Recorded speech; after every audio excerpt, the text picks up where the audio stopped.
네, 오늘 정치권 이슈들은 윤희석 전 국민의힘 대변인, 김종욱 전 청와대 행정관과 함께 자세하게 짚어보겠습니다. 어서 오십시오. 어서 오십시오. 네.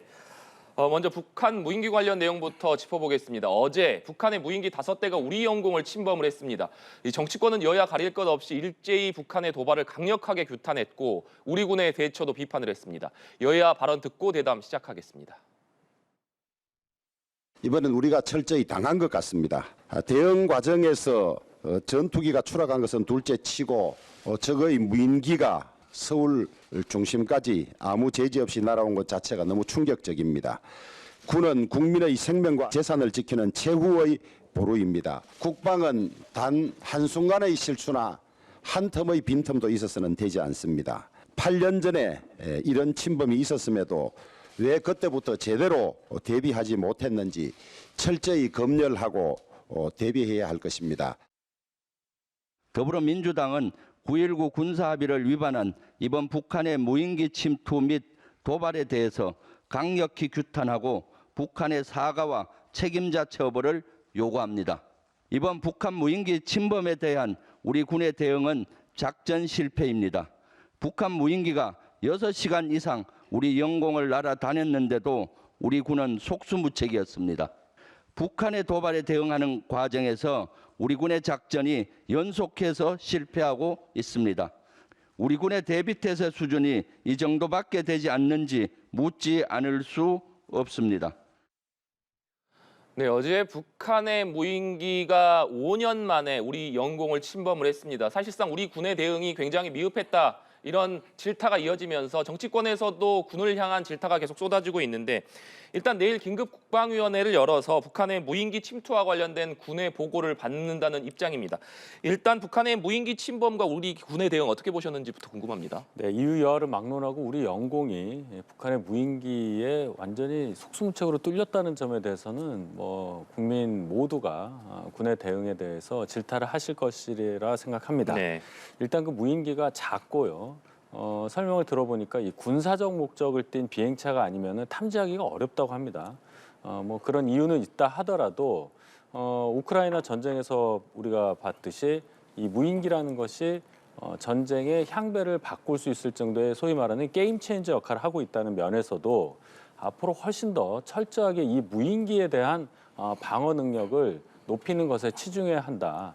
이번 영공 침범에 대해서 이걸 계기로 삼아서 확실하게 이 대비태세를 마련해야 한다 이렇게 봅니다. 네, 예, 말씀하신 북한이 계속적으로 우리 영공을 침해하거나 아니면 미사일을 발사하고 있는 강대강 대결을 불면하고 있는 북한의 태도에 대해서는 강력하게 좀 여야가 나서서 응징하고 좀 비판을 해야 한다는 생각이 들긴 하는데요. 이제 그 문제는 그 문제라고 하더라도 말씀하신 것으로부터 드론 5대가 넘어가는데 식별을 실패했다는 건 식별의 실패는 아군의 타격을 기본적으로 상정하는 거기 때문에 가장 중요한 사실 자체를 제대로 수행하지 못한 측면이 있는 것이고요.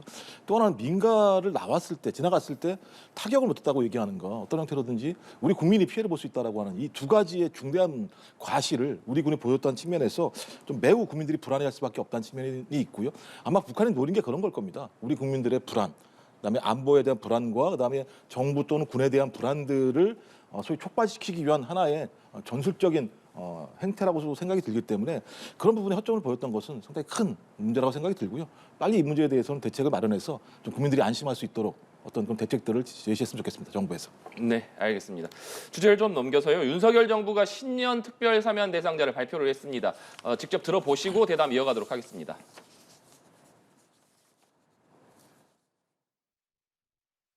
(12월 28일자로) 정치인, 공직자, 선거사범, 특별배려 수용자 등 총 1,373명에 대하여 특별 사면을 단행합니다. 폭넓은 국민통합의 관점에서 고령 및 수용생활로 건강이 악화되어 현재 형집행 정지 중인 이명박 전 대통령을 특별 사면 및 복권합니다. 김경수 전 경남도지사는 잔형 집행을 면제합니다. 정부는 이번 신년 특별 사면 조치를 통해서 우리 사회의 대립과 갈등을 해소하고 과거를 청산하여 대한민국의 발전을 위해서 모두 힘을 함께 모으는 계기를 마련하고자 하였습니다. 윤석열 대통령이 취임 이후에 두 번째 특별 사면을 단행했습니다. 첫 번째 광복절 사면은 이 경제인 중심으로 이루어졌다면 이번에는 국민 통합 차원이다. 이 점을 강조하고 있는데 먼저 이번 사면 전체적으로 어떻게 평가하시는지부터 여쭙겠습니다. 예, 말씀하신 대로 이번 사면은 국민 통합이라는 점에 방점을 두고 이루어졌다고 평가하고 싶습니다. 여야 정치권 인사들을 아우르는, 물론 야당에서는 부족하다고 얘기하지만 네. 어쨌든 야당 정치인들도 다수 포함해서 이명박 전 대통령까지 또 포함해서 사면을 했다는 것 자체가 정치적인 이유로 인해서 여러 가지 갈등을 내재하고 있었던 우리 사회에 이것을 차제에 좀 해소하자는 그런 메시지를 강력하게 보여준 그런 사면권 행사였다고 평가합니다. 네. 홍정관님. 일단 제가 볼 때는 뭐 부패 적폐 인사를 사회로 대방출한 사면이라는 생각이 들어요. 그러니까 이명박 전 대통령 같은 경우는 사면할 거라고 국민들이 다 알았죠. 왜냐하면 3월달에 얘기했었고 8월에 얘기했었고. 근데 그 외에 나오신 분들을 보게 되면 대부분 탄핵 또는 적폐 수사와 관련된 분들입니다. 그런데 이 탄핵과 적폐 수사를 누가 하셨습니까? 윤석열 대통령과 그다음에 지금 한동훈 법무부 장관이 수사해서 기소했고 유죄 판결을 받은 상황입니다. 근데 이 9분을 모두 일시에 소위 사면 또는 복권을 했다라고 얘기하는 거에 대해서 윤석열 대통령 또 그다음에 한동훈 법무부 장관 어떻게 설명할 것인지 헌재에 의하면요 이게 사회적인 어떤 통합과 갈등을 조정하는 것이 사면의 근본적인 근거 이유라고 얘기를 하고 있는데 이런 것들이 사회를 통합하고 갈등을 조정할 수 있는 것인가 이렇게 막대한 비리 개인 비리 또는 적폐 수사에도 불구하고 정권만 바뀌면 사면을 할 수 있다는 사례를 남겨두는 것이 우리 사회의 갈등을 조정하는데 의미가 있는 것인가라는 판단이 들기 때문에 뭐 민주당도 마찬가지입니다만 이번 사면 같은 경우 근데 부적절한 사면이었다고 저는 생각을 합니다. 네. 이번 특별 사면을 놓고 두 분이 명확하게 엇갈린 입장을 좀 밝혀주셨는데 김경수 전 경남지사 같은 경우에는 일단 사면은 됐지만 잔역만 면제되고 복권은 되지 않았습니다. 이 부분은 어떤 배경으로 좀 보고 계십니까? 법무부 쪽에서 여러 차례 밝혔는데요. 일단 그 김경수 지사가 징역형을 받은 이유가 소위 말하는 드루킹 댓글 조작 거기에 연관됐다는 거 아니겠습니까? 대선 과정에서 지난번이 아닌 그 지난번 2017년 대선에서의 여론을 조작을 했다. 이 사안의 이 중대성의 중대성을 생각해 볼 때 복권까지 가능한 것이라고 보기 어렵다. 그것을 고려했다는 게 법무부의 입장이기 때문에 국민 여러분께서 생각하실 때도 물론 여러 가지 개인 비리나 이런 것을 가지고 있는 분은 사면 복권을 하고 왜 김경수 전 지사에 대해서는 복권을 안 해주냐고 네. 말씀하시지만 복권을 한다는 것 자체가 정치 활동이 가능하다는 즉시 가능해지기 때문에 지금 말씀드린 그 사안의 중대성을 고려한 그런 사면권 행사였다고 생각합니다. 네. 사안의 중대성을 고려한 사면권 행사였다고 말씀해 주셨는데 민주당에서는 일단 뭐 여당과 야당 인사들의 남은 잔여 형기를 합치더라도 50년 대 5년이다. 명백하게 좀 차이가 나는 것 아니냐 이런 점을 좀 지적하면서 김경수 지사의 복권이 이루어지지 않은 점의 문제점을 계속하고 지적하고 있는 모습입니다. 뭐 저는 균형이라고 치더라도요 본인이 사면을 안 받겠다고 얘기했었잖아요. 근데 왜 사면을 받기 싫다라는 분한테 굳이 사면을 하면서 여야의 균형이라고 말씀하시는지 전 이해가 안 되는 측면들이 분명히 있고요. 뭐 계속 예를 들면 드루킹 범죄 말씀하시는데 그렇게로 따지면 이명박 전 대통령의 범죄 혐의는 소위 비교가 안 되는 내용이죠. 특가법상 조세 포탈 횡령, 뇌물수수, 국고손실 이런 내용들이에요. 이런 분에 대해서는 사면 복권을 시키면서 본인이 싫다라고 하는 사람을 사면만 시키는 행위. 근데 이 정치인이시잖아요. 김경수 전 지사가. 네. 정치인이 복권이 안 되고 사면만 되면 실제적으로 할 수 있는 게 별로 없어요. 출마가 막혀 있는 거 아니겠습니까? 출마가 막혀 있는 사람이 정치적 행위를 어떤 걸 할 수 있을지 잘 모르겠다는 측면에서 야당은 어떤 의구심이 있냐면 이것이 오히려 소위 사법 리스크라고 하는 프레임을 씌우면서 야당을 분열하려고 하는 그래서 그 사면권들을 야당 분열로 활용하는 것 아니냐 이런 어떤 의구심을 갖고 있기 때문에 제가 볼 때는 좀 매우 좀 부적절했던 사면했다고 생각합니다. 이 부분에 대해서도. 네, 야당 분열로 활용될 수 있다 이런 말씀해 주셨는데 그럼에도 불구하고 이재명 대표의 사법 리스크가 커지고 있는 상황이기 때문에 김경수 지사가 일단 사면이 됐기 때문에 일정 부분 좀 역할을 하지 않겠느냐 이런 관측들이 끊이지 않고 있는 상황입니다.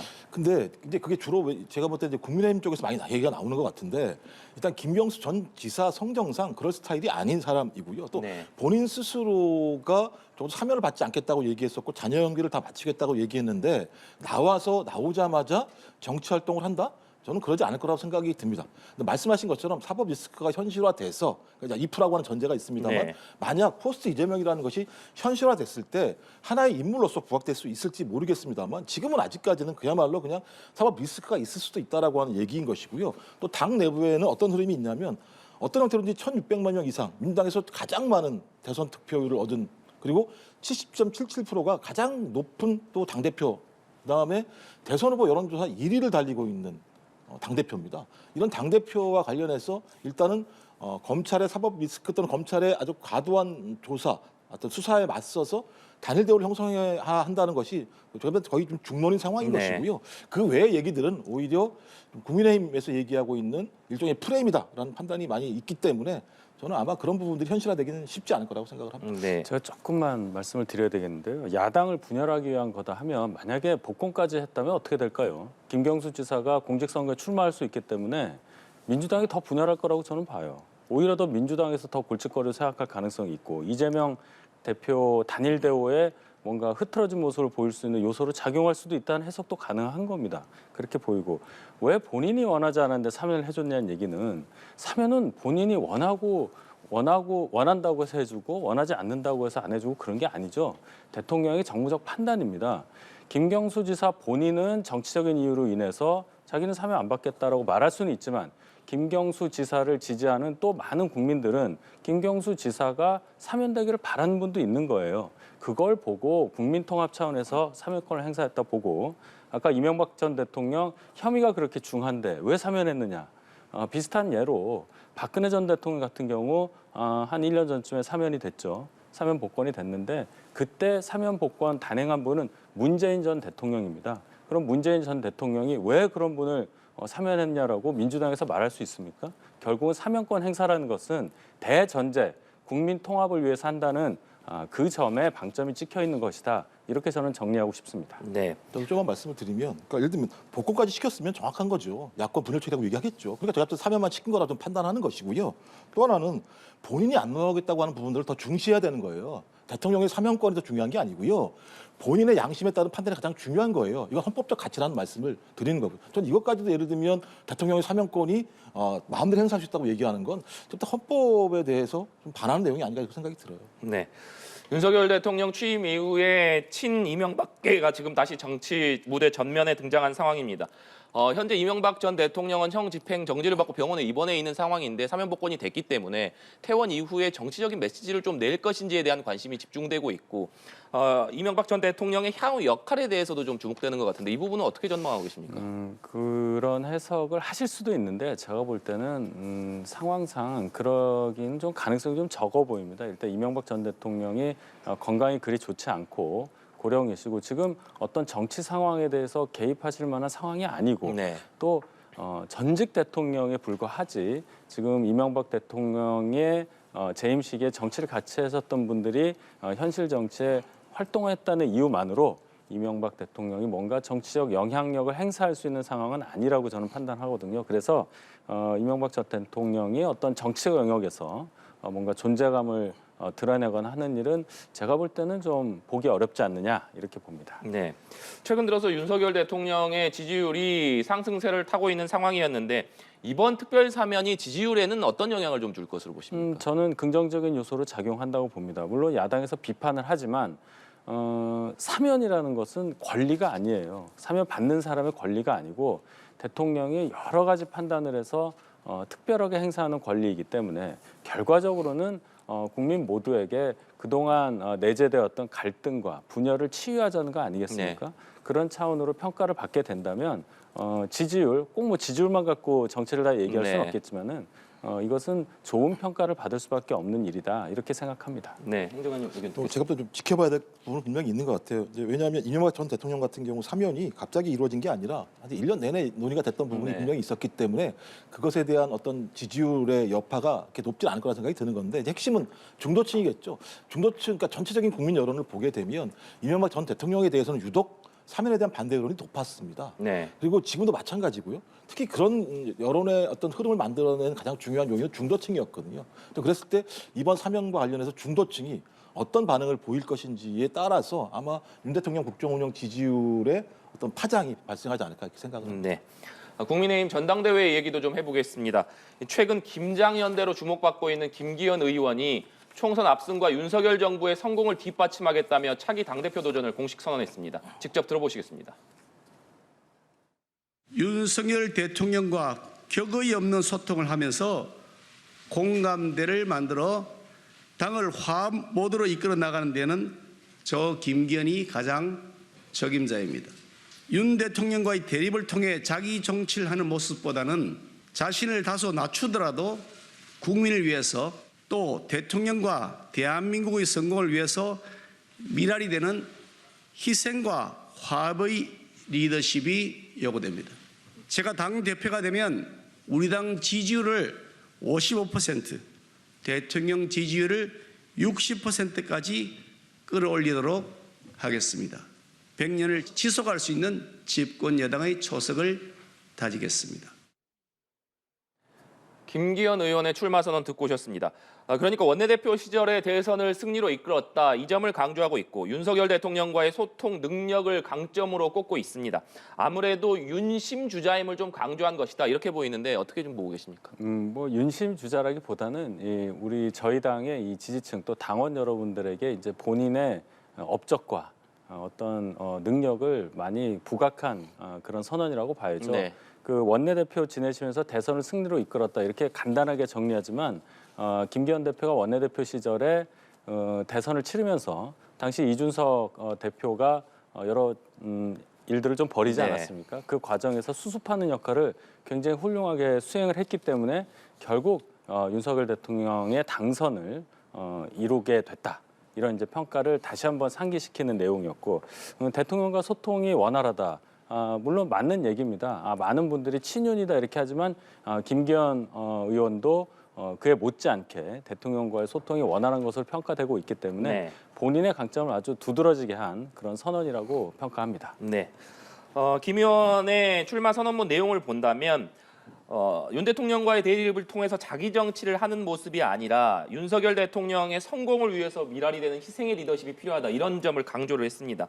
2017년 박근혜 전 대통령 탄핵 당시에 탈당하지 않고 당을 지켰다는 점도 내세웠는데 아무래도 이런 내용들이 유승민 전 의원을 겨냥한 것 아니냐, 이런 해석들이 나오고 있는 상황입니다. 제가 볼 때 이렇게 말씀하시면 안 될 거라는 생각이 드는데요. 왜냐하면 김장연대 말씀하셨잖아요. 김장연대는 누구랑 하는 겁니까?